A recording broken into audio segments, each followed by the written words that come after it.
Hey guys, today I'll show you a horror thriller TV series named Urban Horror. Spoilers ahead, watch out and take care.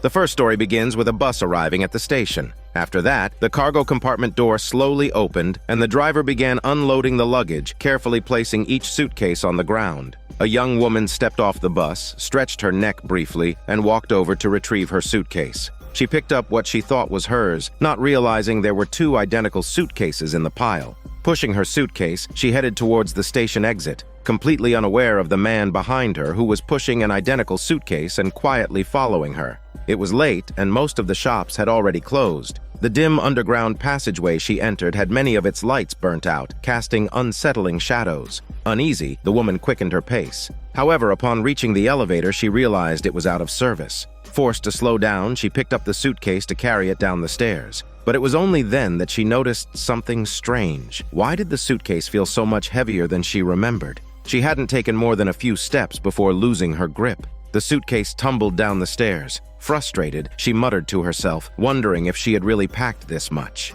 After a while of questioning herself, she took a closer look at the suitcase and suddenly realized the suitcase wasn't hers. Stopping in her tracks, she placed the suitcase on a bench to inspect it. As she began to open it, a foul, rotten odor hit her, making her stomach turn. Her curiosity only grew, and she forced the suitcase open. Inside, she found piles of black file folders. Rifling through them, her breath caught as she discovered blood-stained documents and clumps of human hair. Her scalp tingled as a chill ran down her spine all the way to her smelly butt. Panicking, she quickly slammed the suitcase shut. Before she could process what was happening, a sharp whistling sound broke the silence. She looked up, and standing a short distance away was a man, casually pushing a suitcase. He walked toward her and with a calm smile, saying she had gotten his suitcase. The man quickly reached her, his presence looming over her as she stood frozen with fear. Her body trembled uncontrollably, but the man didn't harm her. Instead, he gently patted the suitcase, paused to think for a moment, and then softly said thanks. Taking back his suitcase, he began walking away, but he didn't go far. After a few steps, something fell from his suitcase, a piece of identification. The man stopped, but he didn't pick it up. Instead, he turned back, walked toward her, and stood just behind her. Gently stroking her hair, he let out a chilling, eerie chicken laugh. What would happen next depends on the audience's imagination. The second story begins with a man laying sound asleep inside a stationary bus. No one knew how long he had been there, but when he finally woke up, he stretched lazily and looked around. To his surprise, the once crowded bus was now eerily empty. There were no passengers, no driver, and even the tunnel outside was silent. No sign of any other vehicles. Curious and uneasy, he stood up to investigate, but his search yielded nothing. He wanted to leave, but he couldn't find the button to open the bus door. Frustrated, he thought of complaining, but there was no phone signal. Left with no other option, he started recording a video on his phone, venting his confusion and irritation. It was during this impromptu recording that he noticed something strange. Inside the bus were statues of deities, scattered talismans, and some bizarre objects just outside the windows. His face turned pale as fear gripped him. He wondered if he was trapped in some ghostly encounter. Before he could process the thought, strange occurrences began to unfold inside the bus. The man, now panicked, desperately tried to force open the emergency exit hatch. In his frantic attempts, he didn't notice that the bus door had somehow quietly opened on its own. Eventually, he managed to open the escape hatch and climb onto the roof of the bus. Surveying his surroundings with caution, he carefully lowered himself off the edge and jumped down. However, because the bus was so tall, he landed awkwardly and twisted his ankle, collapsing to the ground, unable to get up immediately. At that moment, a driver dressed in a crisp white shirt stepped out of the bus. Simultaneously, a vehicle approached at high speed from a distance, its driver flashing lights and honking frantically. The bus driver appeared to notice the man on the ground, but instead of helping, he stepped back inside the bus. The man, seeing the oncoming car, quickly rolled himself under the bus to avoid being hit. Barely escaping death, the man let out a deep sigh of relief. But before he could fully catch his breath, he heard the bus engine start. The driver shifted gears, and the bus began to move slowly forward, leaving behind two dark red streaks on the ground. The third story begins with a woman's phone buzzing non-stop with notifications. It was after work hours, but she still had to reply to her boss's messages. Annoyed but resigned, she responded to his latest instructions and headed to the taxi stand. There, a taxi was already parked, waiting as if just for her. She got in without hesitation, as she always did, and the taxi began to move. Still focused on her phone, she suddenly remembered something and raised her head to give the driver additional directions. But before she could speak, the driver interrupted, saying he would drop her off at the convenience store near the alley. Startled, she looked at the driver. During their conversation, she realized that this driver had given her rides several times before. However, she had never noticed him, likely because she was always busy texting her boss. Initially, the ride felt normal, and she exchanged not hormones, but some polite small talk with the driver. But soon, the conversation took an unexpected turn. The driver began to nag her, almost like a worried parent. He told her she shouldn't work so late every day. It's not safe for young and sexy women like her. Just last week, there was a horrific crime in her neighborhood. A girl who often worked late was brutally attacked, and so she should be careful. His tone was serious, and after dropping this unsettling comment, he fell silent. It was the following evening, and rain was pouring heavily outside. After finishing work, the woman stepped out of her office but hesitated to walk to the taxi stand. Only one taxi was parked there, and through the rain-speckled glass, she could see it was the same taxi and driver from the previous night. The driver noticed her standing frozen at the entrance and honked repeatedly, urging her to get in. He called out to her, saying she wouldn't find another taxi at this hour. After waiting a little longer and realizing he was right, she reluctantly got in. Once inside, the driver started talking again, this time scolding her that she really shouldn't yell at her parents like that. If she was planning to have kids, she'd better not wait too long. Pregnancy at an older age is risky, and if her health deteriorates, it'll be bad for both her and the baby. Irritated, the woman ignored his smelly bullshit. However, as they neared the convenience store close to her apartment, she noticed the driver wasn't slowing down as usual. Alarmed, she blurted out, demanding to know why he wasn't stopping here. The driver calmly replied that it's raining too hard and he would drop her off right at her building. Her expression changed instantly. If she had only been annoyed earlier, now she felt a creeping sense of dread. She had always been cautious, making it a point to get off at the convenience store instead of having the taxi take her directly home. So how did this driver know exactly where she lived, her building, and even her unit number? There was only one explanation. He had been following her all along. As if confirming her fears, the driver said he always waited and made sure she was safely inside with the lights on before he drove away. Chills ran down her spine again to her butt. Just as she was reeling from this revelation, the car came to a stop. She wanted to ask how much the fare was, but before she could, the driver stepped out and headed to the trunk. Panic surged through her as she watched him. A terrible thought crossed her mind. She kept wondering if he was planning to harm her sexy body. She desperately pulled at the car door handle, but it wouldn't budge. After several frantic attempts, she realized the truth. The child lock was on. Moments later, the driver returned, holding an umbrella. He simply wanted to hand it to her so she wouldn't get drenched. But by now, she was so terrified that all she could think of was escaping. She shoved a large bill into his hand and told her to keep the change before rushing out of the car. The driver, however, insisted on giving her the correct change and chased after her. What followed was a bizarre scene, the woman yanking the door closed from one side and shouting for him to keep the change, while the driver held it open from the other side, yelling for her to take her money back. Eventually, she won, slamming the door so hard it caught his hand. Wincing in pain, the driver still managed to call out after her, telling her to dry her hair and drink some ginger tea and not to catch a cold. Terrified and overwhelmed, the woman decided to move to a new apartment immediately. Her new place was far from work, and she now had to leave an hour earlier every day to catch a taxi. One day, as she climbed into a cab, she froze in fear. There it was, a familiar little lucky cat decoration. The same driver turned around with a smile and told her it's a coincidence for her to move while he got a new car. It seems the stalking is far from over. The fourth story begins with a famous stinky tofu stand at the street corner. It wasn't just renowned for its incredible flavor, but also for its clever marketing. Rumor had it that a beautiful lady boss oversaw the business, ensuring the tofu was authentically and naturally fermented. That evening, a man brought his girlfriend to the stand to try the stinky tofu. He wanted to order 2 portions, but she insisted on just 1. Being a stinky tofu enthusiast, she immediately noticed the distinctive smell as soon as they sat down. It was unlike any other stinky tofu she had tried before. Her boyfriend, guessing what she was thinking, smiled and said stinky tofu always smelled bad, but it tasted heavenly. She thought about it and reluctantly agreed, but muttered under her breath that if it's not good, he'll pay for this later. Not long after, the tofu was served. The man eagerly reached for it, but his girlfriend meticulously wiped down the chopsticks first before letting him dig in. As they each took their first bite, neither could find the words to describe the taste. It was, without a doubt, the smelliest yet most delicious stinky tofu they had ever eaten. It was so good that one portion wasn't enough. They ordered another.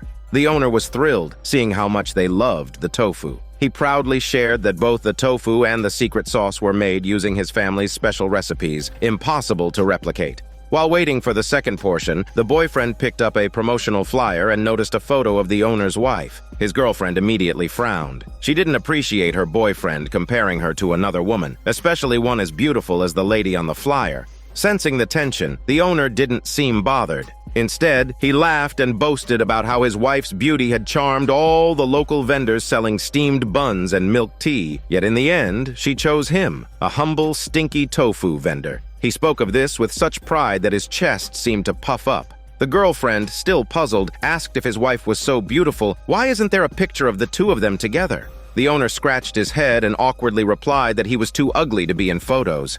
After the owner stepped away, the girlfriend suddenly realized her boyfriend had been sneakily eating more tofu while she was distracted. This sparked a playful argument over who got to eat the remaining tofu. The owner watched them bicker with a smile, seemingly reminiscing about his own relationship with his wife. In the end, he offered to treat them to the meal. The boyfriend was delighted by the free meal, but the girlfriend sternly warned him not to even think about touching the rest since it was hers.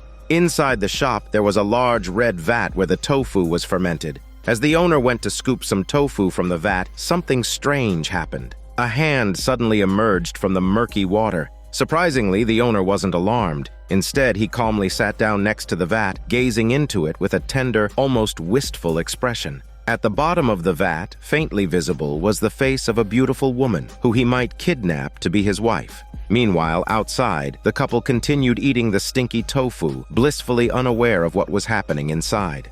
The fifth story begins amid the chaos of a bustling nightclub where a woman who had clearly had too much to drink insisted she was just pleasantly tipsy. A man nearby decided to help her out of the club. However, before they could even take a few steps, she suddenly doubled over, vomiting all over the floor. The sight and smell made the man gag, but instead of walking away, he grumbled under his breath and patiently helped her stand up. With a wave of his hand, he signaled for a nearby taxi. When the cab arrived, the man opened the door and told the driver not to worry since she already threw up, so the car should stay clean. He then pushed the woman inside, preparing to leave. But just then, the woman's friend came running over, shouting that she didn't know the man and asking nearby onlookers to call the police. It turned out the man wasn't her companion at all, just a stranger hoping to take advantage of her vulnerable state. Furious that his plan had been foiled, he started to argue. But as he raised his voice, people from around the nightclub began to gather, clearly siding with the friend. With no other option, the man stormed off, muttering angrily to himself. Relieved, the friend thanked the nearby Good Samaritans and helped the still drowsy woman into her car. Later, as they drove away, the drunk woman finally woke up and, upon seeing her friend, immediately asked who she was. Without saying a word, the friend quickly grabbed a white handkerchief and pressed it over the woman's nose and mouth. The woman struggled briefly before losing consciousness. The so-called friend then made a phone call, saying the new delivery was ready. The sixth story begins with two guys and two girls riding Tesla motorcycles on a dark highway, heading slowly toward their destination, a supposedly haunted location. According to local legend, the place contained an unnamed statue, and anyone who found it would never leave alive. Despite their fears, they joked and decided to play rock, paper, scissors to determine who would go into the abandoned building to find the statue. After a few rounds, a girl lost. Her friends gleefully pushed her heavy body toward the decrepit structure. The girl, terrified and reluctant, couldn't stop thinking what if she really found the statue, and what if the stories were true and she could never leave? Overwhelmed by fear and uncertainty, she unknowingly ventured deeper into the building. Meanwhile, her so-called friends hid in a neighboring building, planning how to prank her when she came back. One of the guys, the birthday boy, even brought a wig to scare her. However, before he could execute his plan, he stumbled upon the statue himself. Unlike the others, he didn't feel scared or reverent. Instead, he decided to mock the statue, even accidentally knocking it over and breaking it. Shrugging it off, he carried on, showing no concern. Meanwhile, the girl's friends regrouped and decided to grab a cake to surprise the birthday boy. However, when they tried to contact him, they found that his phone wasn't working. Simultaneously, he was also trying to call them but couldn't get through. As he wandered alone, he began hearing strange, eerie noises. When the girl eventually reached the room where the statue was kept, she found it mysteriously restored to its original state, as if it had never been broken. Even stranger, there was a lit cigarette in the offering bowl in front of it. Puzzled, she wondered if the birthday boy had been there earlier. As she continued looking around, she found him, but as she approached, her blood ran cold. His face was covered in deep gashes, and it was clear he had been dead for some time.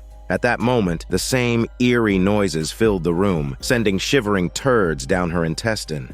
The seventh story begins with a girl nicknamed Beauty, who was the beauty of her neighborhood, wealthy, successful, and undeniably attractive with a perfect figure. Every evening, she went for a run in the nearby park, but on this particular night, she felt something was off. A man seemed to be following her, tracing her smell. Instinctively, Beauty was filled with fear. She thought she was too beautiful to let anything happen to her, and so she picked up her pace. She ran harder and faster, constantly glancing over her shoulder, but no matter how quickly she ran, the man kept chasing her by tracing her smell like a dog powered by GPS. Panicking, her heart pounding, she sprinted toward a group of bystanders. It turned out she was completely mistaken. The man angrily scolded her for her craziness before storming off, muttering under his breath. Embarrassed, Beauty apologized to the bystanders, thanking them for their concern. As she was about to leave, however, she realized her phone was missing. She wondered if she dropped it while running. Beauty retraced her steps, searching high and low, but the phone was nowhere to be found.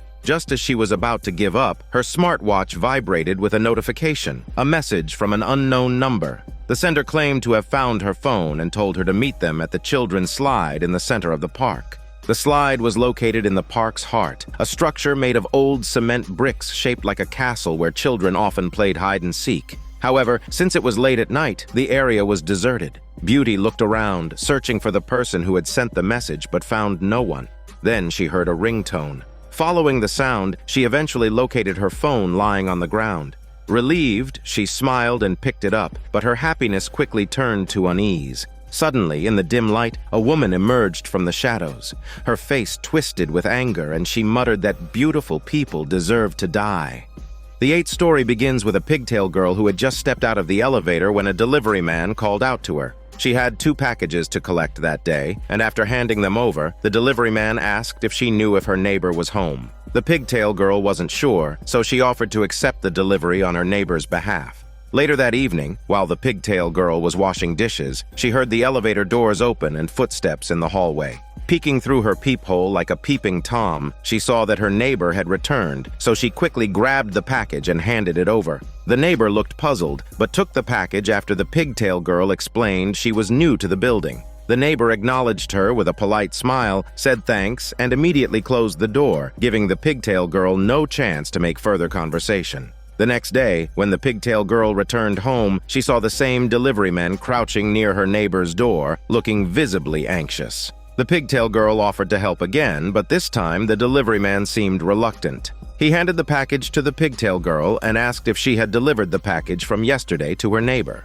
The pigtail girl reassured him she had. After taking the package home, the pigtail girl accidentally dropped it, and something like a doll inside seemed to break. Just as she bent down to inspect the damage, she heard her neighbor returning. The pigtail girl hurried out to explain what had happened, but the neighbor brushed it off, saying, "It's fine," with a smile. However, the moment the door shut, the pigtail girl heard a furious scream coming from inside. Late at night, a large garbage truck arrived in the neighborhood, and outside the neighbor's door was yet another large box. A curious older lady, possibly the landlady, noticed the oversized box and thought it was quite an eyesore. She rang the woman's doorbell repeatedly, telling her to clean it up, but the woman wasn't home. The pigtail girl saw the situation and decided to help her neighbor again by taking in the box. Afterward, the pigtail girl sat down, overthinking how she would explain this act of kindness to her neighbor.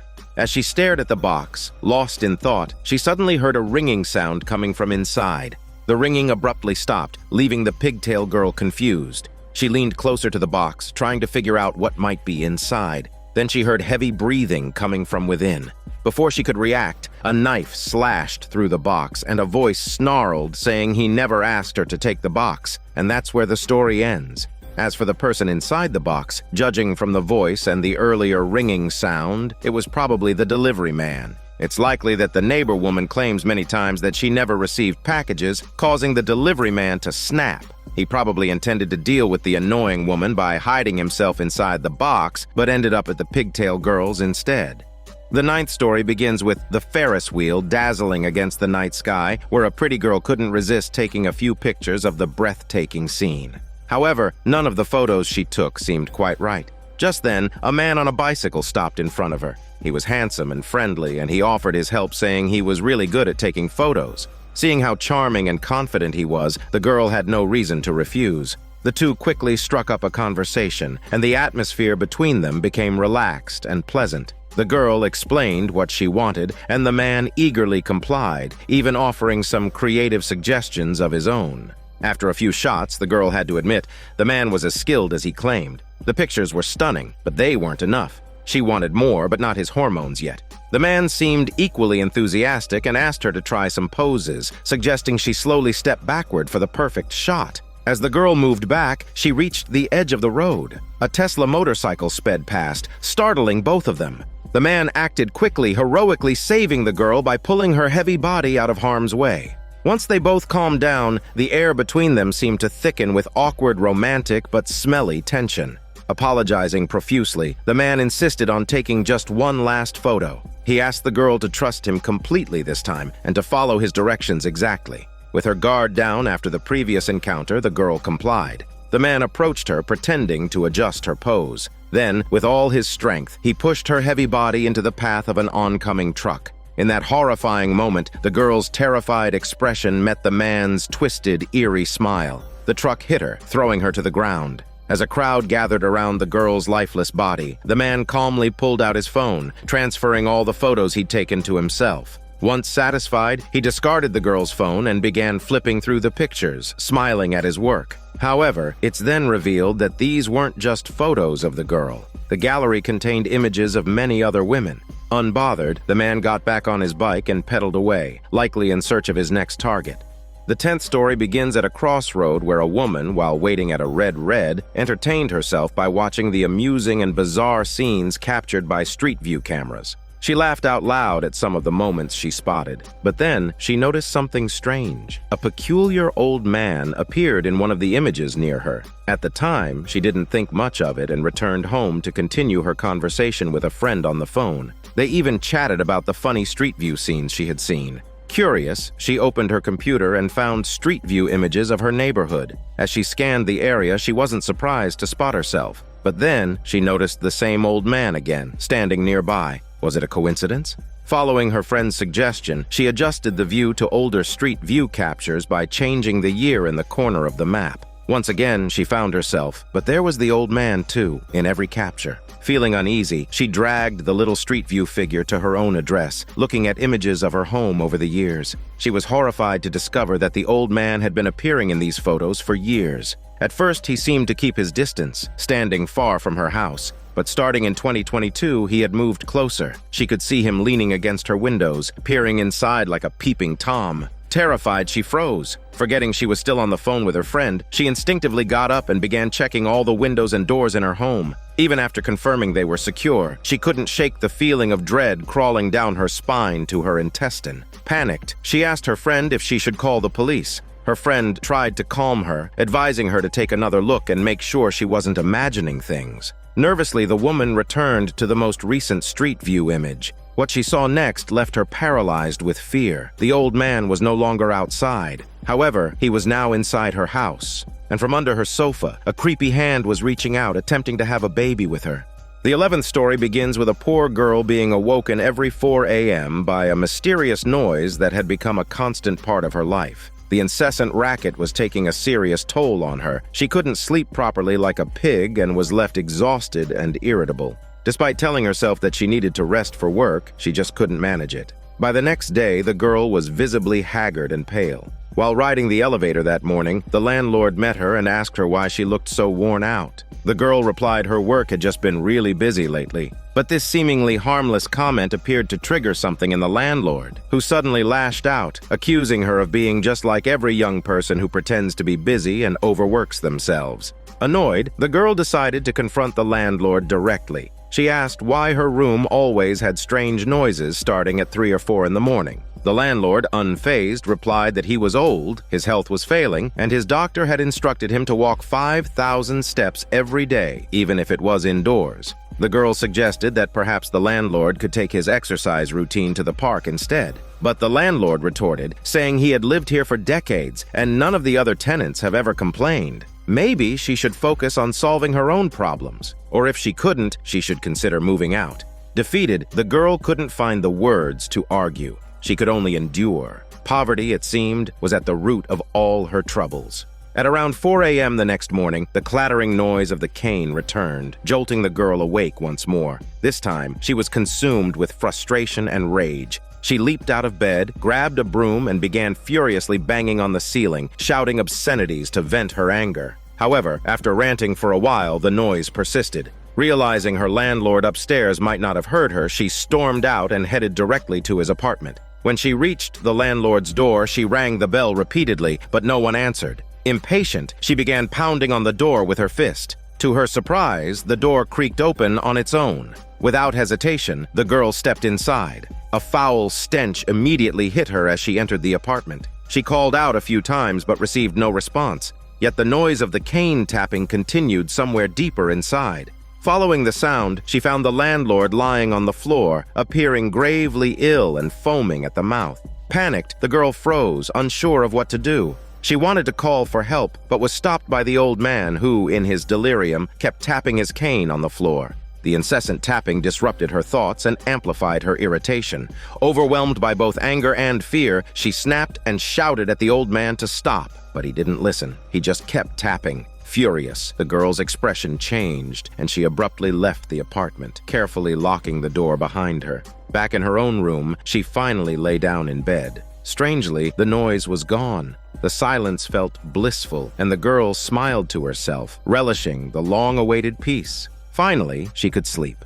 The 12th story begins with a woman reclining comfortably in her massage chair, listening to Daniel CC Movie Channel and petting her cat. She felt completely at ease. That was until her friend called, inviting her out for a shopping trip. The woman declined, claiming she didn't have the money. Her friend, frustrated, scolded her for always staying at home, warning that such isolation would make her lose touch with reality. No matter what her friend said, the woman refused to leave her cozy sanctuary, retorting that staying at home made her feel amazing. Defeated, her friend finally gave up, but warned her to at least lock her doors and windows properly, since the news told about a single girl being attacked when a burglar broke into her house. The woman brushed it off with a laugh. She reassured her friend that her doors had triple locks, but her friend continued to ramble on about safety. As they spoke, the woman suddenly sensed something was wrong. Her triple-locked door appeared to be opening. She immediately hung up, abandoning the call, and dashed into her bedroom like a mad cow. She grabbed a pair of scissors from her bedside table and hid in the wardrobe, trembling.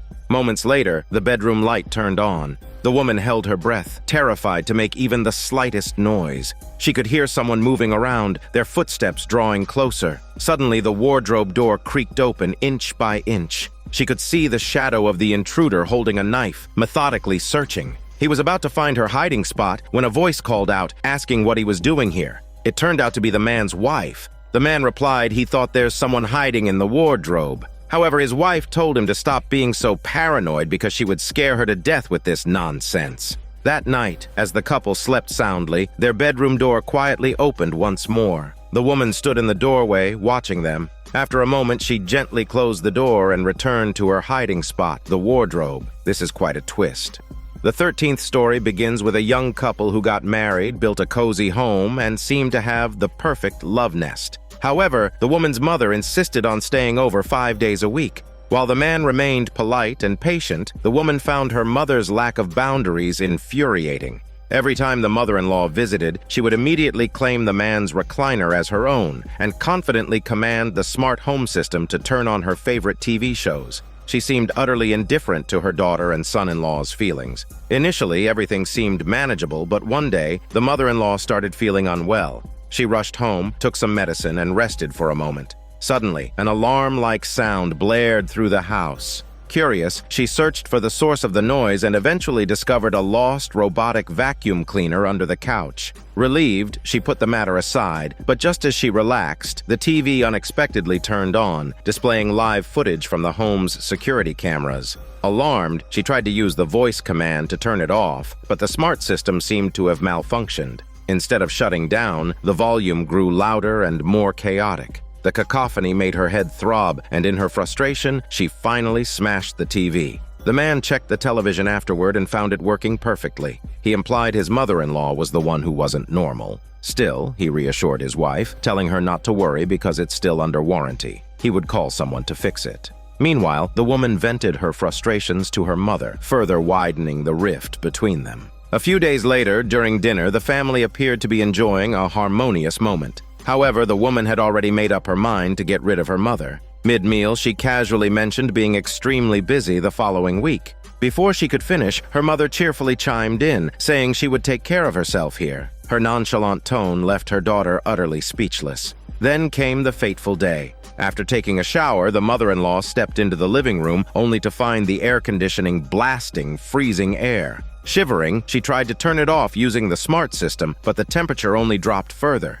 Panicking, she retreated to her bedroom, only to discover that the door had automatically locked. Growing desperate, she reached for her medication, but before she could take it, the lights went out, the curtains shut, and the smart system activated its kids mode and party lighting. The room filled with flashing disco lights and blaring music, trapping her in a chaotic nightmare. No matter what she tried, she couldn't escape. Hours later, the mother-in-law finally collapsed. She suffered a health crisis and didn't survive. A few days after her funeral, the woman and her husband returned home. The woman was devastated, blaming herself for what had happened. The man, however, comforted her, saying it wasn't her fault. But when the woman went inside to grieve alone, the man's expression changed. He discarded the bouquet his mother-in-law had brought, sat in his recliner, and pulled out his phone. With a tap, he disabled a feature called Smart Home Remote Control. Then, with a sly smile, he commanded the system to play music, the same song that had played when his mother-in-law had been sent off to hell. For him, the ominous melody was pure bliss. The 14th story begins with a girl named Fen sharing an apartment with her best friend named Ladybro. Ladybro had a very handsome and charming boyfriend who was also incredibly gentle and attentive. He often visited their apartment, and over time, Fen found herself developing hormone feelings for him. But the boy's heart clearly belonged to Ladybro. One evening, after a long and exhausting day at work, Fen was drained and ready to relax. However, upon hearing that the boy was over at their apartment, she was suddenly filled with energy as if she'd been recharged. She dolled herself up before cautiously entering the apartment. To her surprise, the atmosphere inside felt strange. Curious, she asked what was wrong and found out that the boy and Ladybro had a fight. Fen thought this could be her chance. Seizing the opportunity, Fen brought out some fried chicken and sat down with the boy to watch Daniel C.C. TV series. The two of them shared a pair of headphones, and neither seemed concerned about maintaining boundaries. The evening passed smoothly and, to Fen, enjoyably. The next afternoon, Fen received a call from their landlord, asking why their rent hadn't been paid yet. Surprised, Fen explained that she had already given her share to Ladybro in advance. Determined to get to the bottom of it, she rushed home to confront Ladybro. However, upon arriving, she realized that Ladybro wasn't home. Just as Fen was about to leave, she bumped into the boy, who had just finished showering. His well-toned physique left her momentarily dazed, and she couldn't help but admire his muscles. The boy, however, seemed deep in thought. Without a word, he locked the door behind her and entered the apartment. Fen's heart began to race, her thoughts spiraling into fantasies, her mind conjuring up inappropriate scenarios. She wondered if this was okay for them, but the boy mentioned this was perfect since Ladybro wasn't home. Fen didn't respond because deep down she felt the boy was right. But then, what should they do next? Her mind flooded with censored images, and her knees buckled as she sank onto the couch, lowering her head in embarrassment. As she sat, she noticed something odd. There was a foot sticking out from under the blanket on the sofa. Curious, she lifted the thin blanket and was instantly horrified to see Ladybro's lifeless body. At that moment, everything became clear. The boy had killed his girlfriend. Fen realized it was too late to escape. Earlier, she had willingly let him lock the door, unknowingly sealing her own fate. Her heart raced as panic set in, and so Fen's fate was sealed. It's possible that Lady Bro had likely been dead for at least 3 days. Ever since the boy's last visit, Fen hadn't seen her at all. Everything Fen knew about Lady Bro, her supposed discomfort, their fight, had all come from the boy's mouth, and Fen had believed every word. Blinded by her attraction to the boy, Fen overlooked the warning signs and allowed herself to be drawn deeper into a trap. Let this be a warning. Girls should always be cautious and never let charm and good looks cloud their judgment. The 15th story begins with a busy woman who was so busy that she often brought her child to work but had no time to care for him. The boy asked if he could have a lollipop. Without sparing him a glance, she waved him off, too eager to dive into her work. Left to his own devices, the bored little boy pedaled his Tesla toy bike aimlessly through the office. Sometime later, the boy returned to her desk, announcing with delight, saying a lady named Tina just stamped his hand and he really liked it. The woman, barely listening, offered a few dismissive words of praise before urging him to go play with Tina. The boy happily skipped away. It wasn't until much later, after her long meeting finally ended, that the woman remembered her son. But when she looked for him, he was nowhere to be found. Though traces of him, his bike, his toy windmill, could be seen around the office, the boy himself had vanished. Frantic, she asked her co-workers if they had seen him. They all looked at her in confusion, saying he was just in her office. Now, even more alarmed, the woman said her son left with someone named Tina. Her words left the room in stunned silence. Someone finally asked who Tina was. That single question echoed like a thunderclap in the woman's mind, sending chilling turds down her intestine. Overcome with dread, she sprinted through the office, calling her son's name as she searched. At the main entrance, she found no sign of him, just his toy windmill. Following the hallway, she heard a strange noise and rushed toward it. That's when she saw the scene. It was his bike, abandoned, but no trace of her son. The 16th story begins with a man who was a leader in his company, and today was his birthday. As was tradition, his co-workers prepared a series of pranks to celebrate. But the man was no fool. He had seen all their tricks before and wasn't about to fall for them. He breezed through exploding roach-filled gift boxes, sticky toilet paper, and other classic gags without a scratch.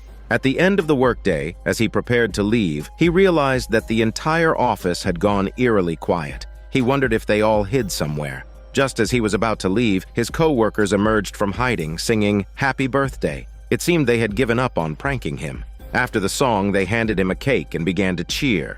They shouted for him to make a wish. The man obliged, blowing out the candles and pretending to enjoy the moment. But then, the cheering intensified. They jeered that he couldn't call it a birthday without a cake smash. Reluctantly, the man relented, warning them not to mess up his smelly pants since he got dinner plans with his wife later. His co-workers, gleefully ignoring his protests, pushed him into the cake. Despite his struggling, they wouldn't let up.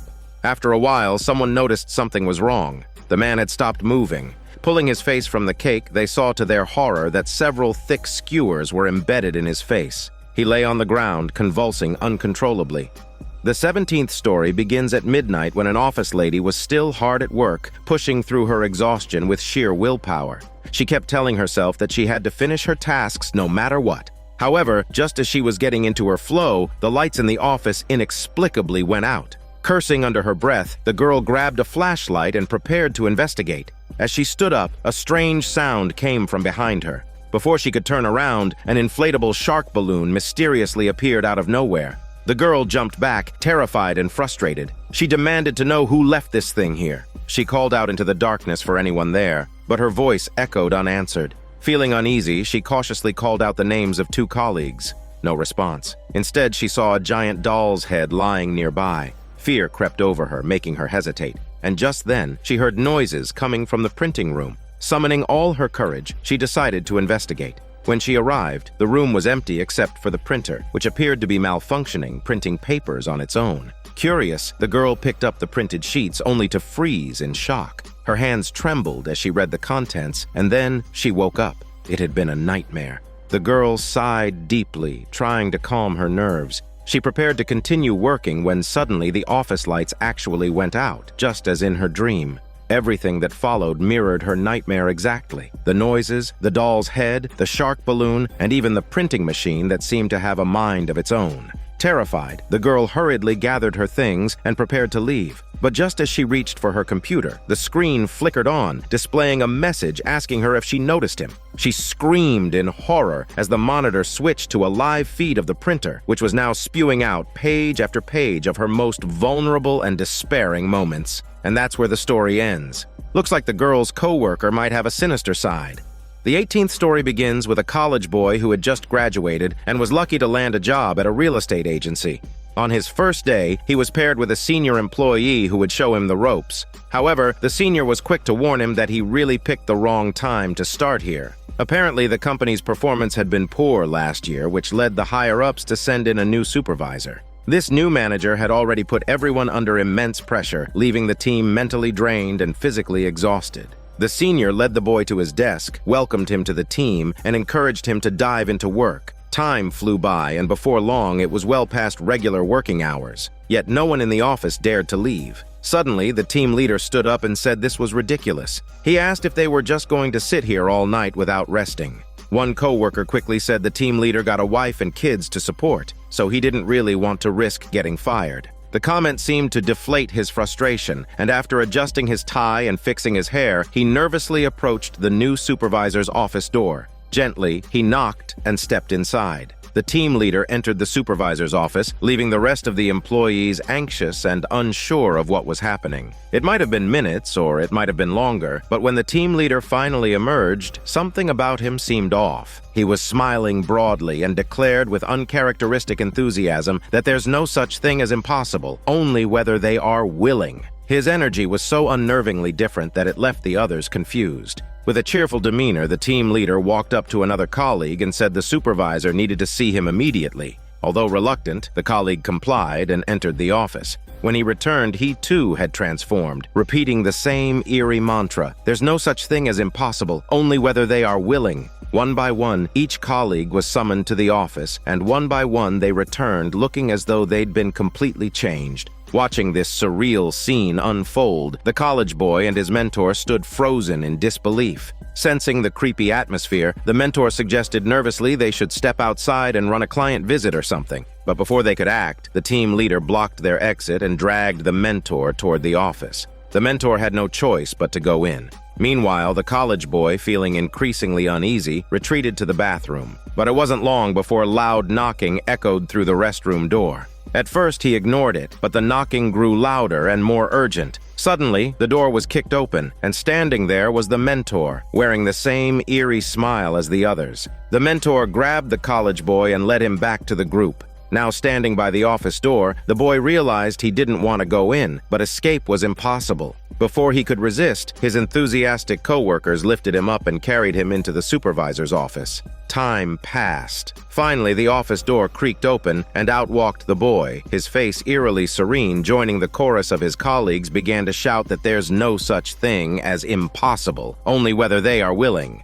The 19th story begins with an office lady returning to her desk after delivering a report, when she was surprised to find several snacks, including pastries and yogurt, along with a handwritten card. Intrigued, she opened the card and found 2 lines of caring, thoughtful words signed by someone named Q. Looking around, she tried to identify the sender, but no one stepped forward. Though the mystery remained unsolved, the gesture warmed her heart. A few days later, the girl's period arrived unexpectedly, leaving her unprepared. She had to borrow a few sanitary pads from a colleague. Upon returning to her desk from the restroom, she noticed a bag waiting for her on her chair. Inside, she found chocolates, sanitary pads, and another card signed Q. Confused and slightly unsettled, she glanced around the office, but everyone was engrossed in their work. Feeling uneasy, she stuffed the bag into the deepest drawer of her desk, joining several other similar bags that had mysteriously appeared over the past few days. During a break, co-workers teased the girl about her supposed secret admirer, suggesting she might have a boyfriend. However, later that afternoon, she received yet another card with an ominous message, telling her that he's not right for her and she should stop meeting him.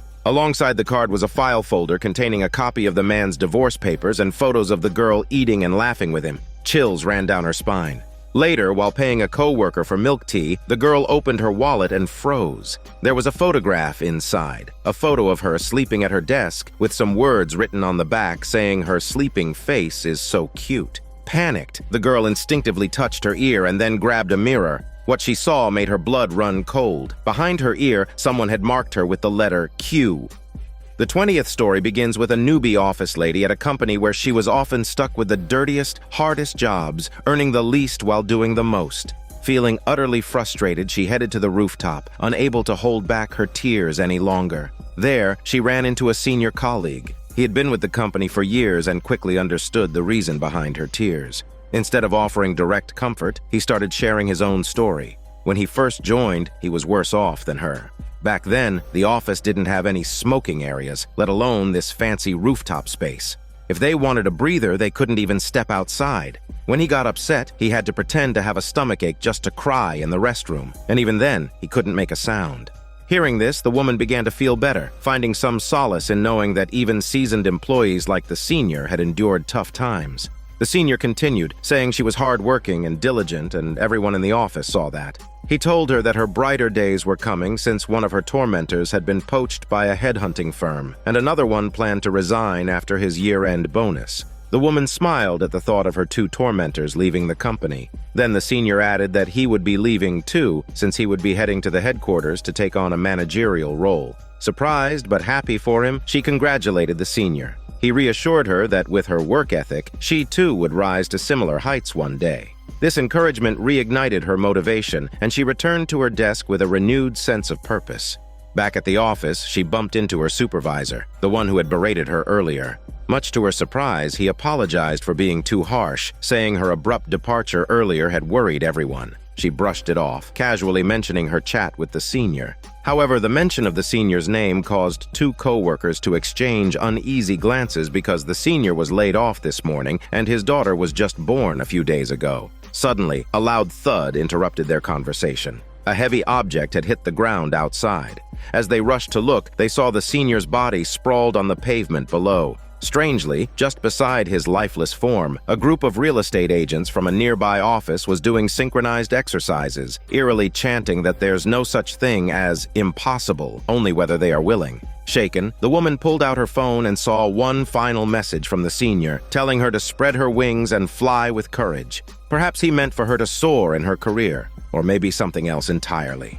The 21st story begins on a speeding public bus where a lively and cheerful young girl, her headphones on, was immersed in her music. Everything in her world seemed perfect, until an elderly man stood up and pressed the stop button, signaling his upcoming stop. The girl noticed this and immediately sprang into action, exclaiming that it was dangerous. She rushed over to assist him, inadvertently bumping into an older woman along the way. Without waiting for the elderly man's consent, she insisted he sit back down. She guided him to her own seat with so much enthusiasm that it left the rest of the passengers feeling second-hand awkwardness. Completely oblivious to the uncomfortable atmosphere she'd created, the young girl basked in the satisfaction of having done a good deed. Meanwhile, the older woman she had bumped into earlier glared at her but said nothing.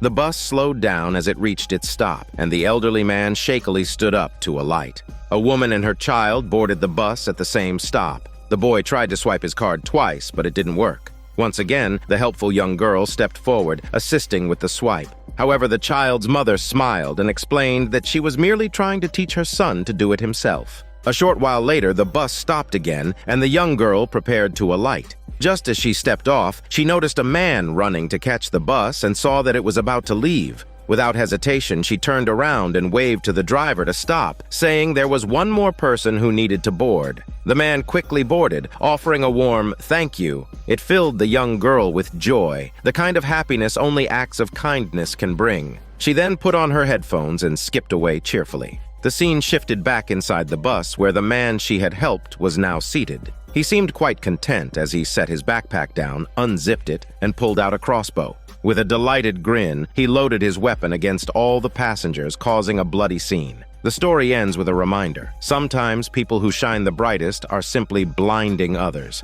The 22nd story begins with a girl and her best friend, Lady Bro, having made plans to hang out together. However, Lady Bro's tardiness left the girl visibly annoyed. Lady Bro, on the other hand, appeared completely unconcerned and soon dragged the girl off for some fun.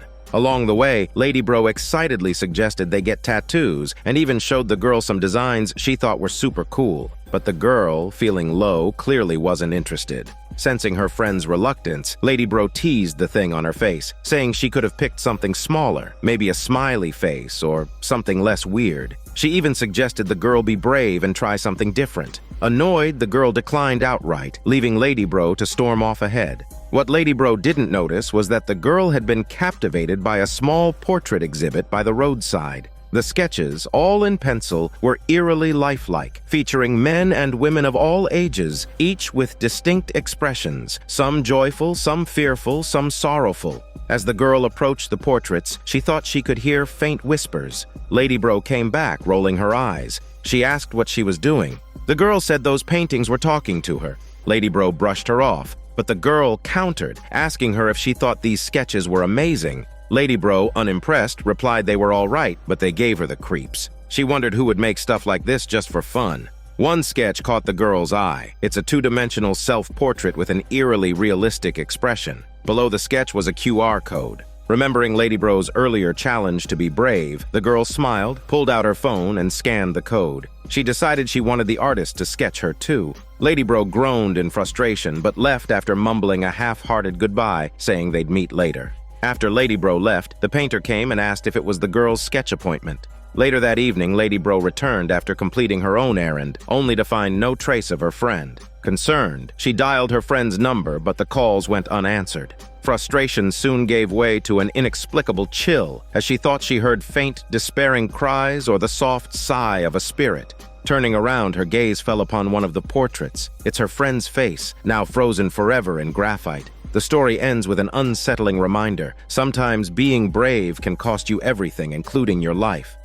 The 23rd story begins with a comedic duo who had been in the entertainment industry for years, though they never quite made it big. On Halloween, they accepted a gig, but their live stream only attracted just over 100 viewers. Perhaps they had anticipated this outcome because they had put extra effort into their costumes that day. As you can see, the man styled his hair into pigtails, while his partner dressed as a ghostly nun. Their gig was called Horror Gotcha, and their outfits fit the theme perfectly. The concept of Horror Gotcha was simple. Insert a coin into a machine, twist the knob, and out comes a pitch-black capsule containing creepy items. These could range from cursed dolls studded with nails to squishy, foul-smelling objects. During the live stream, the duo delivered punchlines one after another, keeping up a steady flow of jokes and antics. Although the jokes were mostly old and their performance rather formulaic, they gave it their all. Perhaps they tried too hard as the audience count plummeted from 130 viewers to just over 30.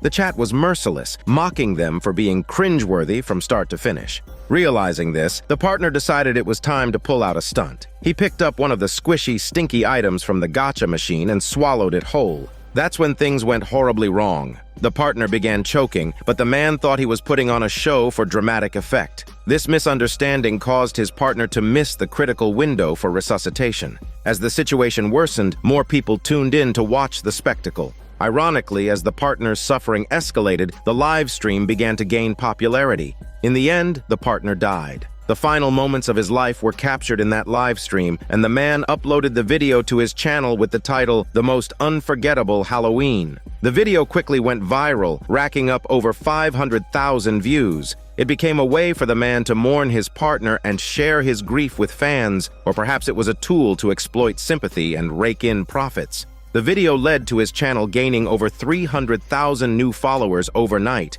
and this seemed to be just the beginning. The man was now famous. But was his partner's death an accident, or was it premeditated? Possibly it started as an accident, but eventually evolved into a calculated scheme. Humans are truly terrifying. The 24th story begins with a security guard nicknamed Fluffy who was diligent and dutiful, always clocking out on time and never staying even a minute longer than required. The skinny security guard named Skinny was his relief, taking over the night shift. After taking over, Skinny made sure all the visitors left. But when he turned around, he noticed something strange. The device that recorded the number of people entering still displayed the number 1. That meant someone was still in the mall. Without hesitation, Skinny walked into the mall, and soon after, the device displayed 2.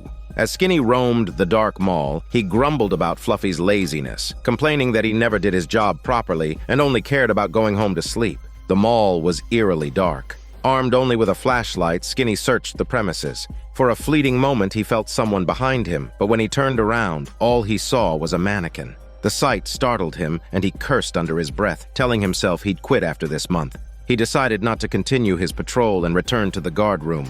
The scene shifted to the next night. Skinny asked Fluffy why the device always showed 1. Fluffy laughed his fluffy hair off, saying the counter had been broken for ages and no one had bothered to fix it. After Fluffy left, Skinny spotted a young woman in a white dress. She was stunning, and Skinny felt an instant attraction, but he stayed professional and asked her to leave. However, even as she left, his horny eyes lingered on her until she disappeared from view. Once he closed the door, his gaze instinctively returned to the visitor counter. Determined, Skinny resumed his patrol, diligently searching the dark mall, calling out if anyone was there. But as expected, no one responded. Instead, he was startled by a rat scurrying past, which left him momentarily shaken. After calming down, he decided to return to the guard room for a quick nap. However, when he woke up, the counter now displayed 2. Furious, Skinny cursed loudly using his skinny muscles, wondering when someone had snuck into the mall again. Gripping his flashlight tightly, Skinny stormed back into the mall to search, but the deeper he went, the more fear crept in. His skinny legs began to tremble, and his chicken voice started to shake. Then, he noticed something unsettling. The mannequin's clothes were eerily similar to what the young woman from earlier had been wearing. Confused and terrified, his thoughts spiraled. Could something horrific have happened here? The more he thought about it, the more his hands shook until finally he heard a sound. That was the last anyone saw of Skinny. The counter now displayed 3. Morning came, and Fluffy arrived for his shift. Not finding Skinny at his post, he was furious, muttering about how unreliable Skinny was. Grabbing his phone, he called someone to vent his frustrations, saying Skinny being late is one thing, but now he just up and left early without even locking the door. He also complained the counter was still broken, even though he had told him to fix it many times. After hanging up, Fluffy stepped into the mall. Shortly after, the display on the counter changed to 4, suggesting his tragic end. The 25th story begins with Lisa being a renowned food critic, and driven by curiosity, she decided to visit an old-fashioned restaurant that had miraculously maintained a perfect 5-star rating. She couldn't help but find it strange. How could such an outdated place still hold such a claim? Just as she was about to leave, a friendly voice called out to her. It was a warm, smiling man who introduced himself as both the owner and head chef of the restaurant. The moment he saw Lisa, he recognized her as the famous food critic and eagerly invited her in. When Lisa opened the menu he handed her, she was stunned. It was completely blank. The man explained they created a new menu every day using different ingredients. Lisa snapped a photo of the blank menu, saying she wanted to keep it as a souvenir. The man hesitated but didn't object, and quickly took the menu away before leaving. As he left, Lisa took a closer look around the restaurant. The walls were covered with old photographs, likely of the man from his childhood. But what caught her attention most was a large, recently taken photo that gave her pause. She thought this was peak mama's boy aesthetic. Soon, the first dish arrived, braised beef with sourdough bread. Though Lisa wasn't sure what it was, she took a bite and nodded in approval, thinking it's definitely good. Next came a hamburger steak that left her visibly impressed. The man explained that it was made using a secret recipe passed down from his mother. They used premium Japanese Wagyu with a precise ratio of loin and leg cuts. The sauce, too, is a family secret that she won't find anywhere else. Lisa nodded along as she ate, silently acknowledging the care and love put into the dish. She thought to herself that this man's mother must have really loved him. The man, visibly pleased by Lisa's reactions, seemed almost childlike in his excitement. After serving each dish, he would quietly peek from behind the kitchen door, observing her every move. When the final course was brought out, he poured her a glass of wine and said this meal was on the house, and he hoped she'd be kind and give them a favorable review. After finishing the meal, Lisa set down her utensils and began her critique. She said, to be honest, his food is nearly perfect. But she has a rule. She never gives anyone a 5-star rating because no one is perfect. Leaving 1 star off is her way of encouraging improvement. Her intention was clear. She planned to give 4 stars. Lisa rarely handed out even 4 stars, so for this man to earn them was already a high honor. She told him not to dwell on it too much and just keep improving, but the man's face fell. For him, 4 stars weren't good enough. His restaurant had never received anything less than a perfect 5. Desperate, he pleaded with her if they could just let this slide, and if she could give him another chance. Maybe they were both rushed today, come back again when he had had time to prepare properly. Lisa shook her head, saying 4 stars was already generous. Besides, she was paying for this meal herself, so he could never buy her off. Hearing this, the man's heart sank. Watching Lisa type away on her phone, finalizing her review, his despair deepened. He stood up, his hand gripping a card in his pocket, his expression torn. After a long pause, his eyes hardened with resolve. He poured himself a glass of wine, took a long, hard drink, and then, steadying his emotions, said calmly that he was sorry since his mother's restaurant can't have less than 5 stars. With that, he used Lisa's fingerprint to unlock her phone, silently edited her 4-star review to 5 stars, and then let out a satisfied smile. This tale serves as a reminder. When someone asks if they can have another chance, perhaps it's also the last chance we can give ourselves. The 26th story begins with a family of 3 going on a trip, and that evening they booked a family suite at a hotel. Coincidentally, the room happened to be the very last one at the end of the hallway. The woman in the family was particular about customs and superstitions, so before opening the door, she knocked politely and apologized to the room for their disruption. She then reminded her family to turn sideways as they entered the room. Her child, however, was far too playful to care about such things and rushed straight inside. The man headed directly for the bathroom, but the woman stopped him, reminding him to flush first before using it. The man dismissed her instructions, saying that conserving water was a traditional virtue. Left with no choice, the woman continued giving reminders, including telling them not to leave their slippers too neatly aligned. When the child asked why, she explained this was something they only did when they were staying away from home. As the night progressed, the boy became so mischievous that the woman could barely tolerate him. The man, instead of helping, made a few untimely remarks that only fueled her frustration. Seeing the woman's irritation, the man quietly adjusted the slippers to look less tidy, hoping to avoid further arguments. Later that night, the woman was sound asleep when the bedroom TV suddenly turned on by itself, jolting her awake. Alarmed, she sat up, her heart racing. She couldn't shake the thought that something sinister might be lurking in the room. However, when she noticed the remote control under her husband's body, she sighed in relief. It was just an accident. After calming down, she realized her son wasn't in bed. Panicked, she got up to search for him and finally found him in the living room, hiding inside a tent. From a distance, she could hear him talking to someone as if he were playing a game. Approaching closer, the woman called out to him, telling him it was time for bed. But when she pulled back the tent flap, she was stunned. Inside, her son was pointing at 4 human-shaped paper figures. He introduced them one by one, saying they were his family members. Curious, the woman asked, "Who's the 4th one?" Her son answered casually that it's his new friend. A cold chill ran down her spine at his words. Something felt terribly wrong. She pressed him further, asking where he got these figures. He pointed under the bed and said they were under there. Terrified, the woman urged her son to stop playing with them, but he seemed almost possessed, repeatedly pointing at the figures and introducing them. Her scalp prickling with fear, she immediately woke her husband and told him something was wrong with this room. It feels strange and creepy, and their son says there's something under the bed. The man, skeptical as always, dismissed her concerns, saying she had always been superstitious. He brushed her off, but when he saw her in tears, clearly distraught, he finally relented. Together, they lifted the mattress to see what was underneath, and what they found was a horrifying sight. His son, who had been completely possessed by some unknown evil forces, continued counting his family figures. The 27th story begins with a youth hostel brimming with the energy of youth. A man thought this was definitely the right place for him. After checking in, he took his room key and made his way to the dormitory. The environment was impeccable, exactly as he had hoped. While taking in the room, he noticed something, a knitted top lying on one of the bunks. Just from the style, he could tell its owner was a woman, and sure enough, the door opened and in walked a beautiful girl. She was drying her damp hair as she greeted the man with a cheerful smile. She introduced herself as Leah, traveling alone. Hearing this, the man was overjoyed. Without hesitation, he chose the bunk beneath hers and made a point of telling her that he was a seasoned traveler at this hostel. If she needed a guide for anything, she should definitely call on him. Leah nodded in agreement. At that moment, a foreign man entered the room. The moment the man laid eyes on him, his instincts told him that this foreign guy could ruin everything for him. And sure enough, Leah seemed to hit it off with the foreigner almost instantly. When the man returned from the bathroom later, he overheard the foreigner giving Leah some advice, suggesting she should try hanging out with foreigners.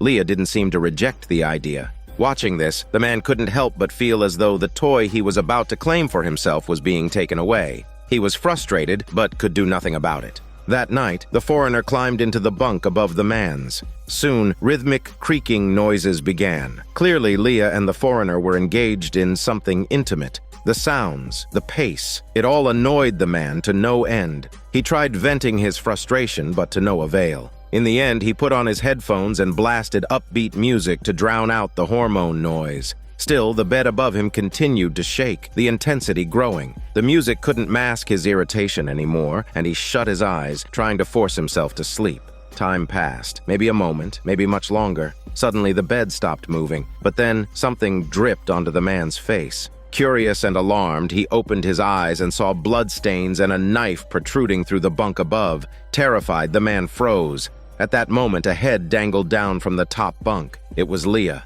His first thought was that Leah had been killed, but just as he was about to panic, Leah's eyes snapped open. She gave the man a creepy smile and put a finger to her lips, signaling him to stay quiet. And just like that, the story ends. The 28th story begins with a girl arriving with her dog at a lodge called Pet Friendly Stay. On her first day, she played fetch with her dog in the yard. Unexpectedly, her dog brought back an unidentified bone. The girl felt a bit uneasy at the sight, but the lodge owner approached with a smile, explaining that it was a cow bone left over from a barbecue hosted by a previous group of guests who hadn't cleaned up properly. As he picked up the bone, he handed the girl a cloth to wipe her hands. The man then headed to the counter and told the girl that the group had checked out early, which meant she and her dog had the entire lodge to themselves for the day. The girl was thrilled. The owner, attempting to strike up a friendly conversation, approached her again, but for some reason, her dog started growling and barking aggressively at him. The reaction startled the owner, whose expression briefly shifted before he excused himself. That evening, with only the girl and her dog remaining in the lodge's lounge, she decided to take a few cute pictures of her dog. Suddenly, the dog began barking and howling fiercely at the window. Turning around, the girl was startled to see someone standing there. It was the lodge owner. Carrying a bag, he explained that he had brought them a gift. The girl, however, couldn't shake the unease she felt about his unexpected arrival. She instinctively pulled a blanket over her sexy legs, masking her discomfort, though she refrained from showing it outwardly. The bag contained an assortment of dog food and canned treats. The owner fed some to her dog, explaining that he was well-versed in dog behavior. To the girl's surprise, her dog, which had been hostile toward the owner earlier, suddenly calmed down and even followed his commands, like spinning in circles. The scene left the girl both amazed and confused. The owner began enthusiastically sharing information about the dog's breed, while the girl responded only sporadically. Eventually, sensing the growing awkwardness in the room, the owner excused himself and left. Once he was gone, the girl let out an involuntary sigh of relief and took her dog back to their room. She locked the door, climbed into bed, and quickly drifted off to sleep. Outside, heavy rain began to pour, creating a rhythmic backdrop. Her dog seemed unusually affectionate, persistently licking her fingers. Half asleep, the girl scolded the dog, and for a moment, the licking stopped. But before long, the sensation returned, sending a shiver through her half-conscious body. Mumbling groggily, she dismissed it again, assuming it was just her dog. However, the scene cuts to reveal the dog happily eating its food in a corner of the room. So, if the dog was occupied, who or what was licking the girl's fingers? The camera pans back to the girl's hand where we see the lodge owner crouched next to her bed, meticulously focused. As the girl murmurs her irritation toward the dog, the real dog watches the scene from afar with a pitiful expression. And just like that, the night passes. The next day, reviews for the pet-friendly lodge continue to pour in online. The lodge maintains an excellent reputation, with most of the feedback coming from young women who brought their pets. Among the glowing reviews is one left by the girl herself, who was blissfully unaware of the owner's actions. She praised the lodge and awarded it a top rating. These positive reviews have made the lodge increasingly popular, drawing more and more single young women with pets. It seems the owner couldn't be happier, not just with the business, but with the opportunities it provides. The 29th story begins with a cleaning lady going from room to room every morning at 8 a.m., tidying up and collecting items left behind.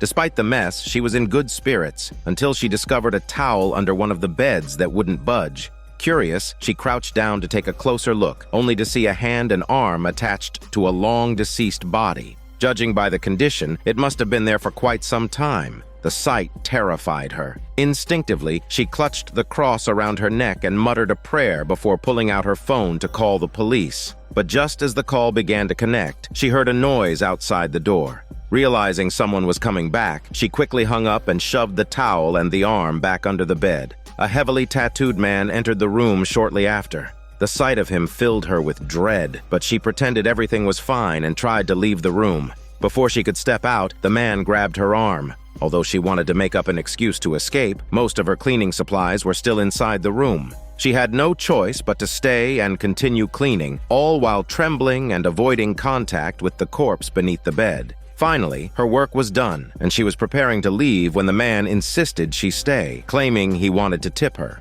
He wouldn't let her go. Desperate and unsure of what to do, the cleaning lady was startled by the sudden ringing of her phone. The man told her to answer it. Helpless, she got down on her knees and reached under the bed for the phone, the very one she had dropped there earlier in her panic. It was the police calling her back after she had abruptly hung up on them. The officer on the line asked if she called the police earlier. The cleaning lady glanced at the man and immediately denied making the call, her voice shaking. Then, from under the bed, a woman suddenly emerged, startling the cleaning lady even further. Both the man and the woman burst into laughter, finding the cleaning lady's reaction hilarious. It was all an elaborate prank. Still frozen in terror, the cleaning lady tried to leave again, but the man blocked her path once more. This time, her fear turned to anger. She grabbed a sharp clamp from her cleaning cart and swung it wildly at the man. In her panic, she accidentally struck his artery, causing him to bleed out and collapse. The woman, now horrified, begged the cleaning lady to call an ambulance, but the cleaning lady ignored her entirely, muttering nonsensical prayers.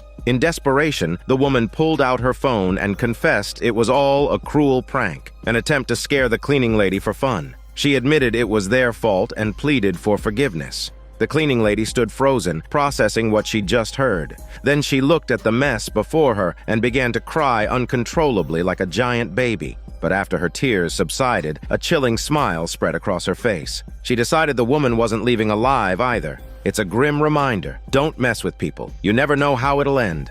The 30 story begins with a girl arriving in a new city, ready to begin her latest adventure. Her first task was to check into the short-term rental she had booked. However, when she arrived at the building, a woman stopped her at the entrance, claiming there had been a mix-up. The woman explained that the unit the girl rented was already occupied and asked if she could move to a different room upstairs. The girl felt slightly puzzled but didn't respond immediately. Instead, she asked if she was Jessica, the person she booked with. The woman nodded enthusiastically. Taking her word for it, the girl happily followed Jessica inside. Once she settled into the upstairs unit, the girl took a moment to admire the room's unique decor. Jessica also seemed to have a distinctive personality. When Jessica noticed the girl's attention drifting to her hair, she offered to style the girl's hair the same way. The girl, flattered, eagerly agreed. The two began chatting, and the girl learned that Jessica owned the entire building. Jessica, in turn, learned that the girl was traveling alone in the city. They seemed to get along well, and the girl felt lucky to have met her.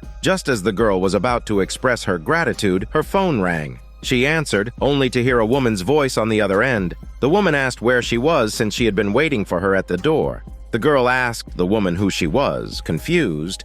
The woman replied she was Jessica and reminded her that she had booked a room with her today, and she had been waiting for a while. She told the girl to hurry up since she had another guest arriving soon. The girl froze. A chill ran down her spine and her scalp tingled. If the woman on the phone was the real Jessica, then who was the person braiding her hair right now? Before she could react, the fake Jessica stopped pretending. She grabbed the sharp end of the braiding tool and lunged at the girl. The story ends here. As the saying goes, beautiful women are often the most deceitful. So remember, when traveling, never trust a pretty woman too easily.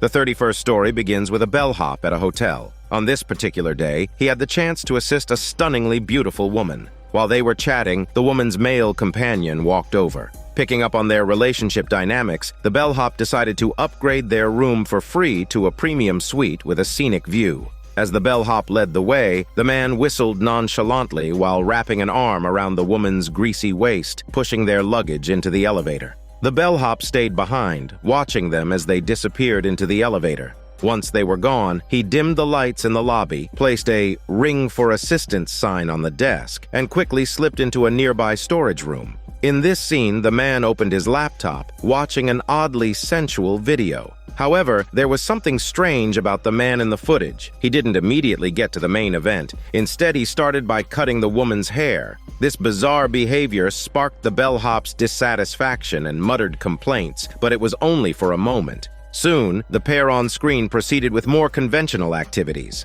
Excited, the bellhop eagerly prepared himself, removing his pants and readying tissues. But just as he was about to indulge, the screen abruptly lost its signal. Frustrated and angry, the bellhop could do nothing but wait. After a short while, the screen finally came back on. However, much to his annoyance, the scene had already ended. Just as the bellhop was about to give up, something caught his attention. Looking closer, he realized something was wrong. The woman in the video appeared to have been killed, with diabetic blood splattered across the hormone-smelly bed. Before he could process what he was seeing, a sudden, unexpected face filled the screen, startling him to wet his pants. That's when the bellhop realized someone knew he was watching.